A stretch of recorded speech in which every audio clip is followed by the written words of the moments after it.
What's up, everybody? We're officially halfway through Fallout Season 2. Let's get right into episode 204.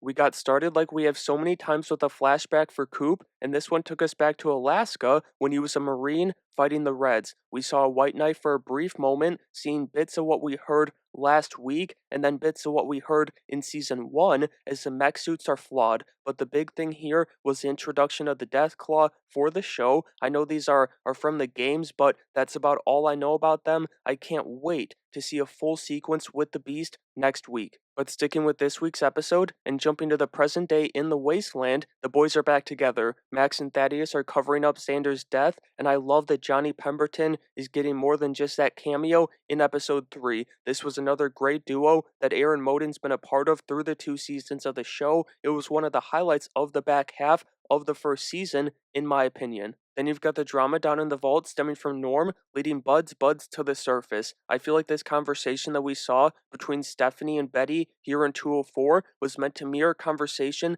that we haven't seen from the past. One with Hank, Lucy and Norm's dad, and the former 32 overseer. It's the whole kids angle from Stephanie, and she straight up name drops him too. I saw this scene and immediately saw it again with Hank in Stephanie's shoes. Regardless, this something's off scene that we got in the back half of the episode was so damn good, I loved it. You've got a hilarious performance from Ella Purnell as Lucy tweaks her way through New Vegas. You've got a fun fight because of that tweaking, a ghoul-like fight with the song Cocaine Blues playing over it. Maybe the perfect combo, and that slow-mo bullet shot from the trailer was 10 times cooler with the context of the scene and Lucy's state of mind. That's how you use slow-mo. This was incredible. Then the Brotherhood stuff, outside of just Maximus and Thaddeus, that duo was clicking again this week. Maximus makes his move on Quintus, and the civil war that they feared comes from within, not from the Commonwealth. I thought this entire overthrow and just pure chaos sequence was good,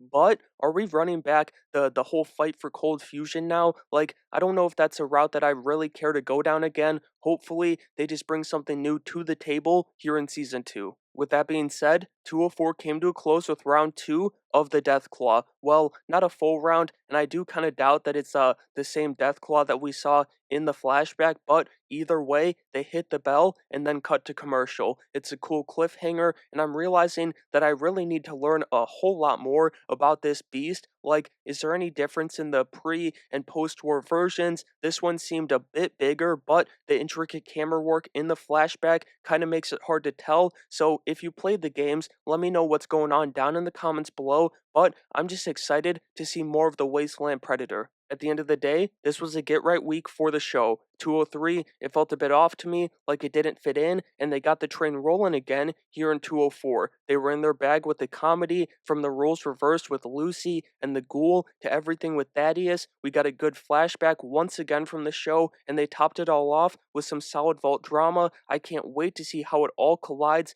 down the home stretch of Season 2. And so that's going to do it for my review of Fallout episode 204. As always, I want to know what you guys thought about this week's episode, so let me know down in the comments below. Subscribe to the channel if you enjoyed today's video, smash that like button on your way out, and make sure you have a great day.